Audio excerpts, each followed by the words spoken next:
అందరికీ నమస్తే అండి. Arun Shiv at the rate of YouTube channel స్వాగతం. నేను మీ కేఎస్ వరప్రసాద్. నేను మీకు ఈరోజు ఈ వీడియోలో విజయవాడ నగరంలో పోలీస్ స్టేషన్ అనేది ఆధునిక వసతులతో అది నిర్మాణం జరిగి ప్రారంభోత్సవం జరిగింది. దాని వివరాలు అనేది చూద్దాం ఈ వీడియోలో.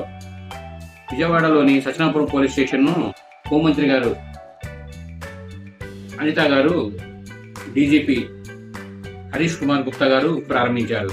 ఇది ఒక కార్పొరేట్ ఆఫీసులా ఉందని, రాష్ట్రంలోనే మొదటిసారిగా జిమ్ కలిగిన పోలీస్ స్టేషన్ అని హోంమంత్రి గారు అనిత గారు అనేది తెలియజేశారు. ఆధునిక సౌకర్యాలతో పిల్లల కోసం ప్రత్యేక ప్లే జోన్తో ఫ్రెండ్లీ పోలీసింగ్ కు ఇది నిదర్శనం అని, నేరాల నియంత్రణకు సాంకేతిక పరిజ్ఞానం వినియోగిస్తున్నామని వారు డీజీపీ గారు తెలియజేశారు. ఈ ప్రకటనలో ఈ పోలీస్ స్టేషన్ అనేది గతంలో ప్రారంభించారని శంకుస్థాపన చేశారు. ఇది చక్కగా ఆధునిక వసతులతో అనేది ప్రారంభమైంది. వెళ్ళిన వారికి కూర్చోడానికి ఏదైనా సరే మంచి చెడు వసతిగా ఉండడానికి.